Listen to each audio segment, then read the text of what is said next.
Lá no Instagram, a gente tem 3 tipos de conteúdo que você pode criar, tá? Você pode criar, tirando as lives, tá? Não tô falando das lives. Você pode criar o conteúdo para o feed, que pode ser feito através de carrossel ou fotos. Você pode criar o conteúdo para os stories, que você pode usar também imagens e vídeos curtos. Você pode criar conteúdo para Reels, que são, em sua maioria, vídeos, tá? De até 1 minuto e meio. Hoje, deixa eu até pôr aqui. Então, vamos lá. Você pode criar conteúdo feed, stories e Reels.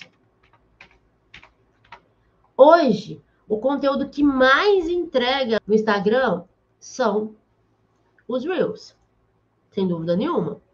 O foco dos Reels, assim como no TikTok, é o alcance. Então, o algoritmo, ele entrega esses vídeos para gente que nem te segue, tá? Que é muito parecido com o que acontece no TikTok que eu falei com vocês. Ele vai querer entregar para o máximo possível de pessoas, dentro, né, do que o algoritmo avaliou que essas pessoas se interessam por. Ele vai recomendar para mais gente, como o TikTok, né? Mas mesmo com a entrega alta dos Reels, na minha opinião, a grande vantagem de estar no Instagram é você poder conciliar esse conteúdo com os conteúdos de feed e de stories. Porque o feed, ele vai ser entregue em sua maioria para quem segue você. Ainda que seja uma porcentagem assim, bem pequena, o seu seguidor, quem sabe, né? Entrega ali para, sei lá, depende do tamanho, mas 10%, 5%, menos que isso, às vezes, né? Então, se você tem 1.000 seguidores, ele entrega para 50, 100, a gente sabe disso. E os stories são aquele lugar ali onde você vai conversar com as pessoas que estão mais interessadas em você e no seu conteúdo. Então, são pessoas que já interagem com você, seja no feed, seja nos Reels, seja nos próprios stories. Então, são pessoas que realmente querem saber no que você está fazendo nos stories.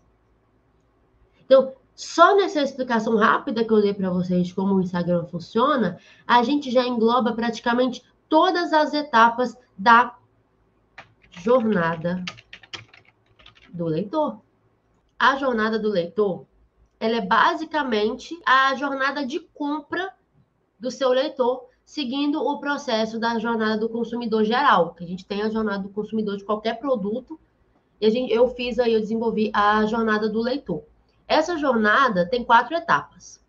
A etapa de aprendizado e descoberta, a etapa de reconhecimento do problema e consideração da solução, a etapa de decisão de compra e a etapa de leitor QG. A primeira etapa, aprendizado e descoberta.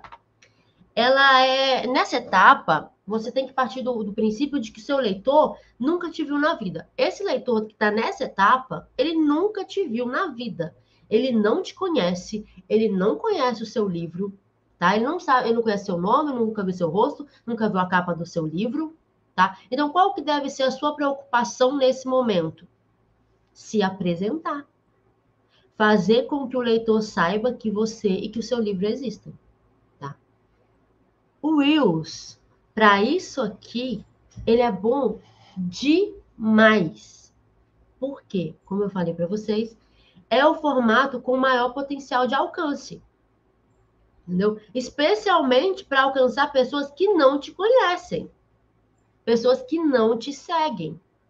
Então, ele serve muito para essa etapa, que é o que o pessoal chama no marketing também de topo de funil, que é aquela galera fria que não te conhece real, tá? Então, o Reels, ele tem essa capacidade de atingir essa galera que nunca te viu na vida, tá? Mas dá para usar outros formatos também aqui nessa etapa de aprendizado e descoberta, tá? Especialmente os carrosséis do feed, mas a vantagem aqui é que esses carrosséis sejam compartilhados por quem já te segue. Então, essas pessoas compartilham o seu carrossel e acabam alcançando outras pessoas. Mas para você ter mais compartilhamentos, o ideal é que você use uma chamada para a ação, Call to Action, também chamada de CTA. Uma chamada para ação com foco nisso, nos compartilhamentos. Tipo assim, você bota lá, Ah, gostou desse post? Manda essas dicas para uma amiga que adora romance meloso. Aí você fez lá uma dica, 5 romances bem água com açúcar. Aí no final do seu carrossel, você coloca, gostou dessas dicas? Manda para uma amiga que também adora um romance meloso. Ou marca aqui, aí você bota lá, 5 livros com homens descamisados na capa. Aí tu bota lá 5 capas de livro com os homens descamisados. Aí você vai e bota lá na última tela. Marca aqui aquela sua amiga que ama um livro com um homem descamisado. Sabe? Umas coisas assim. A segunda etapa, que é a etapa de reconhecimento do... Oh, meu pai. Reconhecimento do problema. Deixa eu não escrever bem, não. Do problema. E consideração da solução é um momento do seu leitor em que ele já te conheceu e ele percebe que ele gostaria de ler um livro sobre aquele tema, que ele gostaria de seguir você e te acompanhar, que ele gostaria de ler um livro que aborda aquela história que seu livro aborda, aquele tipo de história que seu livro aborda. Entendeu? Ele reconhece que você é alguém legal para ele estar acompanhando o seu livro, é um livro legal que ele pode ler, mas ele ainda não compra, ele só pensa, ele considera o seu livro ou você, entendeu? Para essa etapa, o melhor tipo de conteúdo para produzir é aquele que fala um pouco mais sobre o seu livro, seja de forma direta ou indireta, despertando no leitor o interesse de conhecer mais sobre a sua história ou de seguir o seu perfil. Tá? Assim como na fase de aprendizado e descoberta, os melhores formatos para esse tipo de conteúdo são carrosséis e reels, tá? Mas com o foco aqui que esse leitor comece a te seguir, que esse leitor comece a te acompanhar.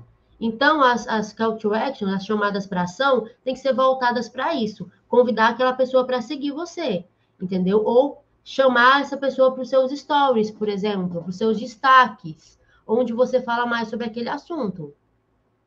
Entendeu? Porque aí você faz com que aquela pessoa passe mais tempo conhecendo você e conhecendo o seu livro. Nessa etapa, na segunda etapa, ter um feed bacana é fundamental, gente. Porque às vezes a pessoa viu o seu post, ela entra no seu perfil e dá uma olhada em você. Ela olha o seu feed. Então você tem que ter um feed bacana, você tem que ter uma bio bacana, você tem que ter uma foto de perfil bacana, sabe? Uma bio onde dá para saber o que você faz, sobre o que você escreve, essas coisas. A terceira fase aqui, a decisão de compra, que é a fase que a maioria de vocês gasta a maior parte da energia. Grande parte da energia de vocês vai na fase de decisão de compra. Estão mentindo? Né? Aqui, nessa fase, o seu leitor já sabe que quer o seu livro, ele já te conhece, ele já sabe que ele quer ler o seu livro. Ele só precisa daquele empurrãozinho para sentar o dedo lá no botão de comprar. Então, nessa fase, o seu foco é falar do seu livro. Fazer uma promoção, dar um brinde. O próprio lançamento do seu livro está nessa fase. A revelação de capa, que funciona muito melhor quando você já tem o link para a pessoa comprar. A pessoa viu a capa, já pode comprar o livro. Tudo isso funciona melhor como gatilhos para a decisão de compra. Tá? Aqui, os stories funcionam muito bem. Porque você já atraiu o seu leitor ideal para o seu Instagram. O seu leitor ideal já está te acompanhando. Nessa fase, as melhores chamadas para ação são aquelas onde a pessoa pode clicar e ir direto para a página de venda do seu livro. O link na bio, o link nos stories e principalmente está funcionando muito o me chama aí na DM, que eu te conto mais sobre esse livro. Me chama na DM, que eu te mando o link e um presente especial para você. Olha que legal. E a gente tem ele, o amado, o desejado por todos, o leitor QG. E que é o leitor QG? O leitor QG é aquele cara que divulga você, que te indica para os amigos, para os cachorros da rua, que faz post falando do seu livro, que ajuda você nas suas campanhas de divulgação. Funciona quase como um quartel-general mesmo, funciona como um QG real. É um momento que a gente sonha. A gente, quando escritor, a gente sonha. Que é ter aquele leitor que é tão apaixonado pela história que ele mesmo faz o marketing. Ele grava vídeo, ele faz resenha, ele cria leitura coletiva, ele faz thread no Twitter, ele te indica para os outros. E o melhor conteúdo para o seu leitor ideal é o story. Porque é ali onde você pode ter uma comunicação mais pessoal com as pessoas. Onde o seu leitor pode te conhecer melhor. Ver os seus processos de escrita, seus bastidores, seus pequenos desabafos, seus hobbies, você sendo você. Entendeu? Dá para você fazer isso nos outros formatos? Também é óbvio que dá. Mas o Story ele é pensado para isso. Ele é pensado para criar essa conexão mais profunda com quem segue, com o seu leitor, tá? Eles são a melhor opção nesse sentido, tá bom? Essas são as 4 etapas da jornada do leitor.